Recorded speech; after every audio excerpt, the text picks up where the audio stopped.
بسم الله الرحمن الرحيم. الصلاة والسلام على رسولنا الكريم. من قصص الصالحين بعنوان أين تذهبون؟ لما تأخر رجال من فرسان الجيش الإسلامي في معركة اليرموك وفيهم أبو سفيان، وجاءوا إلى نساء المسلمين وهن وراء الصفوف وفيهن زوجة أبي سفيان،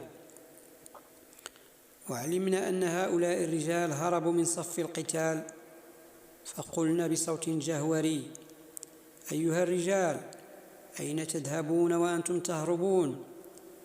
وإلى أي جهة من جند الله تنزوون؟ إن الله مطلع على أحوالكم فاتقوه. ثم إن هند زوجة أبا سفيان أخذت عمود خيمة وضربت به على رأس فرس زوجها وقالت: يا ابن صخر، ارجع إلى محاربة العدو واجعل نفسك فداء في سبيل الحصول على رضاء الله تعالى حتى يغفر لك ذنوبك التي سبقت منك.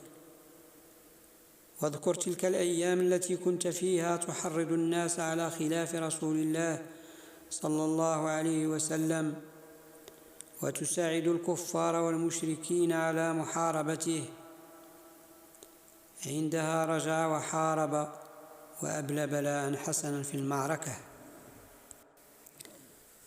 وأما القصة الثانية فبعنوان إن عفوت فلا نظير لك.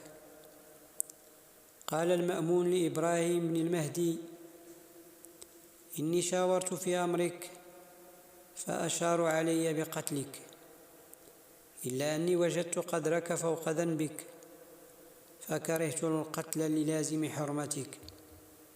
فقال: يا أمير المؤمنين، إن المشير أشار بما جرت به العادة في السياسة، إلا أنك أبيت أن تطلب إلا من حيث ما عودته من العفو، فإن عاقبت فلك نظير، وإن عفوت فلا نظير لك.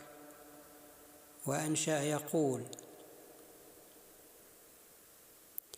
البر بي منك والطاء العذر عندك لي، فيما فعلت فلم تعدل ولم تلمي، وقام علمك بي فاحتج عندك لي، مقام شاهد عدل غير متهم. لئن جحدتك معروفا مننت به، إني لفي اللؤم أحظى منك بالكرم. تعفو بعدل وتسطو إن سطوت به، فلا عدمتك من عاف ومنتقم.